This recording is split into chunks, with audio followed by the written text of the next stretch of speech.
and talk to him about his programs and talk about the things he wanted to do for the United States of America.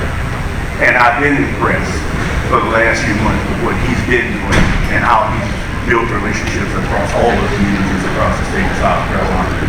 And so we made a commitment to African American press about 2 months ago. I knew that this guy is a guy that we wanted in our corner. And right now what I want to do is I want to introduce Cat Taylor, who is going to introduce Tom.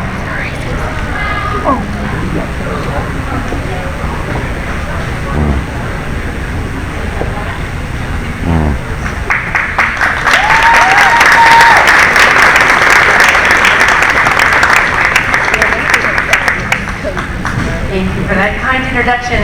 Yes, I'm Kat. Keep a fire burning in your eyes. Pay attention to the open skies. You never know what will be coming down. Perhaps a better world is drawing near, or just as easily it could all disappear, along with whatever meaning you might have found. Don't let the uncertainty turn you around. Go on and make a joyful sound. Into a dancer you have grown from the seeds somebody else had thrown. Go on ahead and throw some seeds of your own. And somewhere between the time you arrive and the time you go, may lie a reason you were alive that you'll come to know. Good evening.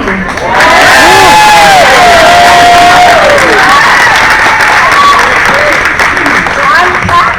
I'm Tom's wife of 33 and a half years. His lifelong partner in social enterprises like Beneficial State Bank, reversing redlining and restoring economic opportunity to businesses owned and operated by Black, brown people and women. All right. I want to tell you a personal story that attends to Tom's commitment to this fight.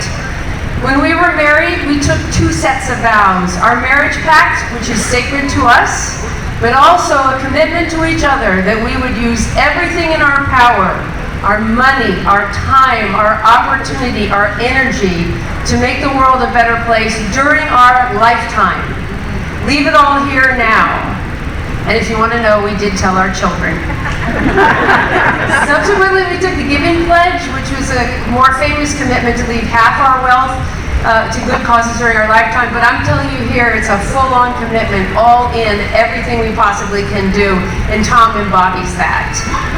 He will fight for our human rights to high-quality education, affordable health care, economic opportunity and a living wage, clean air, clean water, healthy soils, our individual liberties, including the most precious, our right to vote freely and fairly. But he knows we're not getting any of those things. Yes, that right to vote, sorry. We're not getting any of those things unless we fix a government that's broken because it's been sold to the big corporations. Broken and demoralized. Not only an agenda to attack that, but a 10-year track record in taking on corporations and beating them. He also will put climate at the top of his agenda, declaring a state of emergency on day 1. It deserves nothing less. Yes! But it will be a justice-centered climate plan, starting with the leadership and residents from our frontline communities, Black, brown, rural, that had the least to do with causing climate change or having the worst symptoms of it first. Yes! Finally, this is the guy who can beat Donald Trump, and that can't be taken.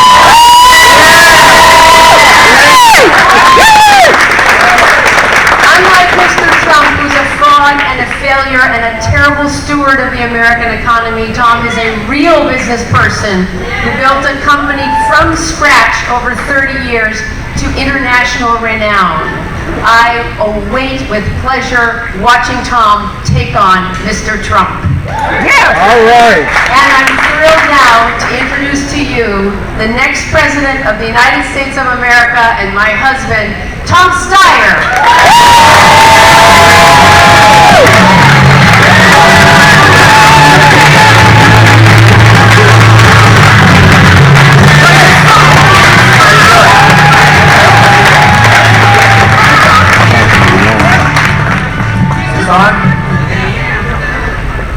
she something?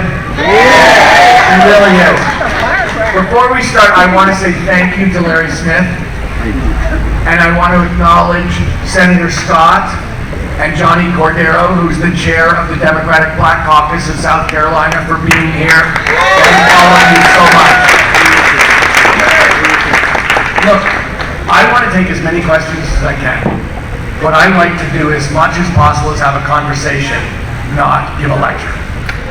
So I'll give you a little bit of who I am and why I'm running for president, but I'd like to keep it, I'm sure you'd like me to keep it short, and I'd like to keep it short too. So let me start by just saying this. I know that when I'm described in the press, they start off by describing me as a rich person.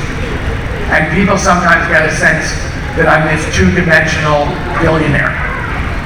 Actually, my mom was a teacher in the New York public schools. She tutored prisoners in the Brooklyn House of Detention. Not what you think of as being a real fancy person, and she wasn't. My dad was the first generation in his family to go to college. My grandfather was a plumber. My dad went to college. He went to law school. He was a lawyer. He stopped out being a lawyer to go into the Navy in World War II because he wanted to do his part for the country. And then because he was a lawyer and had gotten great grades in law school, they made him the assistant to the chief prosecutor at the Nuremberg trials of the Nazi war criminals. So my parents were actually brought us up as people who had to give, your job, Tom, is to give back as much to the United States of America as you get from the United States of America. They were Depression-era, World War II babies. My father also said, if you see something wrong in the United States of America, then you should fight against it as early and hard and long as you have to. And he said that because he was the prosecutor of these Nazi war criminals, and he felt as if something went terribly wrong in Germany. And nobody really stood up to it until things happened that no one could have ever imagined when it started. And honestly, that's why I started the Need to Impeach movement. Yep. I thought there's something terribly wrong at 1600 Pennsylvania Avenue. Yep. 8.5 million people signed that petition. They called their congresspeople, they wrote their congresspeople, they emailed their congresspeople. They asked them to please do the right thing and have one law for everybody in the United States, hold the most corrupt president in America to account on behalf of the American people. And now here we are. I am running for president on for a really simple reason. Kat mentioned it. I think this government's broken. I think it's been bought by corporations.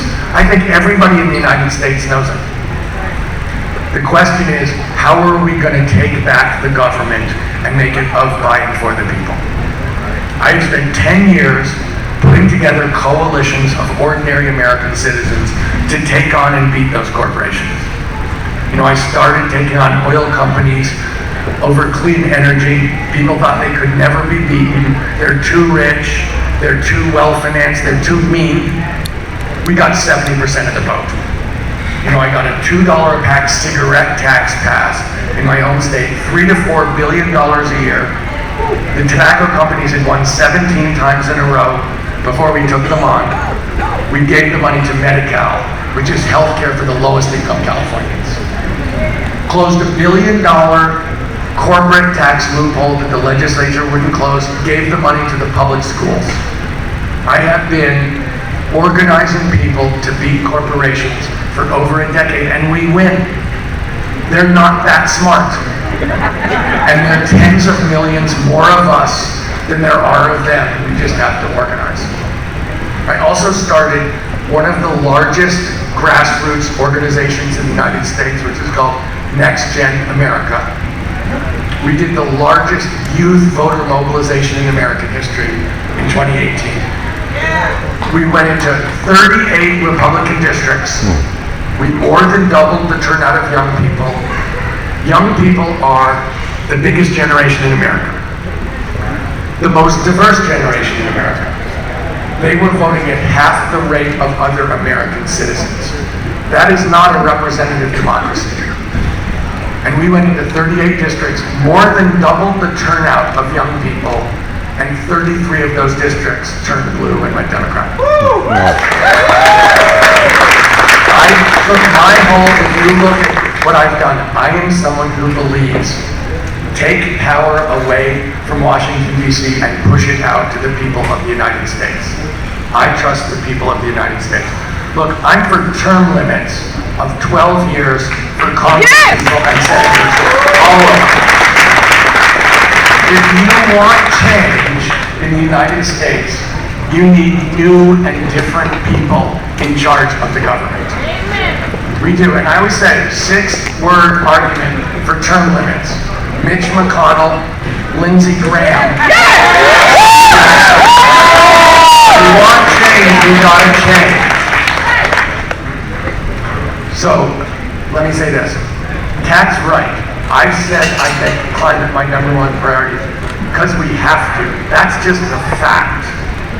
What I've also said is we can do it. We start with justice. We start with leadership in the communities, including in South Carolina. Look, I have met some amazing environmentalists in South Carolina, from Denmark, South Carolina, Deanna Berry, from Orangeburg, South Carolina, Harold Mitchell. I have met incredible environmentalists across this country, but I am always reminded about who lives in Flint, Michigan. I'm aware of who lives in Denmark, South Carolina. I know who lives in the San Joaquin Valley, where 1 million Californians can't drink the water from the tap safely. So it's justice-based. It's also the biggest job program in American history. If we're going to rebuild America on an accelerated basis, we are going to hire millions of Americans for good union jobs across this country to rebuild this country. It's going to be the biggest job program that you've ever seen. It will be the biggest in American history. We also have to do it. So I spent more than 12 years on this. We have to do it, we can do it, and we can do it in a way that we have cheaper energy, better pay, faster growth, and be healthier. So it is not, here we go. This is us changing us in a better way for all of us.